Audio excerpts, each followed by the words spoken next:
অসমৰ মহিলাসকলৰ বাবে এটা খবৰ দিব বিচাৰিছো। নিৰ্বাচনৰ সময়ছোৱাত অৰুণোদয় আঁচনি প্ৰদান কৰা সদায় এটা বিতৰ্কিত বিষয় হৈ থাকে।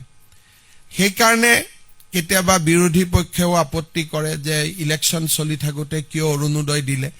আমি যাতে বিতৰ্কৰ ঊৰ্ধত থাকিব পাৰোঁ, ফেব্ৰুৱাৰী মাহৰ 20 তাৰিখে অসমৰ প্ৰতিগৰাকী অৰুণোদয় হিতাধিকাৰীক বিহুৰ উপহাৰ হিচাপে আমি আগতীয়াকৈ 8,000 টকা দিম।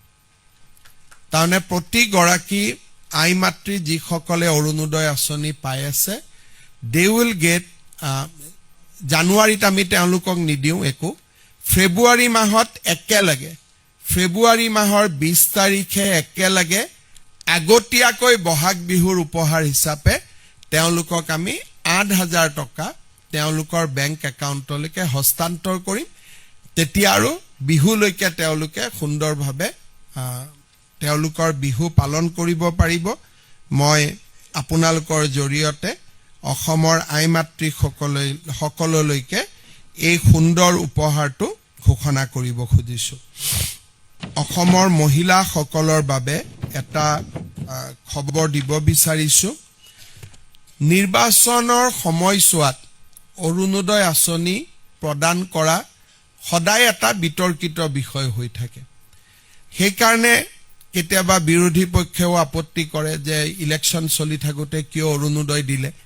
আমি যাতে বিতৰ্কৰ ঊৰ্ধত থাকিব পাৰোঁ, ফেব্ৰুৱাৰী মাহৰ 20 তাৰিখে অসমৰ প্ৰতিগৰাকী অৰুণোদয় হিতাধিকাৰীক বিহুৰ উপহাৰ হিচাপে আমি আগতীয়াকৈ 8,000 টকা দিম। তাৰমানে প্ৰতিগৰাকী আই মাতৃ যিসকলে অৰুণোদয় আঁচনি পাই আছে, দে উইল গেট, জানুৱাৰীত আমি তেওঁলোকক নিদিওঁ একো, ফেব্ৰুৱাৰী মাহত একেলগে ফেব্ৰুৱাৰী মাহৰ 20 তাৰিখে একেলগে আগতীয়াকৈ বহাগ বিহুৰ উপহাৰ হিচাপে তেওঁলোকক আমি 8,000 টকা তেওঁলোকৰ বেংক একাউণ্টলৈকে হস্তান্তৰ কৰিম। তেতিয়া আৰু বিহুলৈকে তেওঁলোকে সুন্দৰভাৱে তেওঁলোকৰ বিহু পালন কৰিব পাৰিব। মই আপোনালোকৰ জৰিয়তে অসমৰ আই মাতৃ সকললৈকে এই সুন্দৰ উপহাৰটো ঘোষণা কৰিব খুজিছোঁ।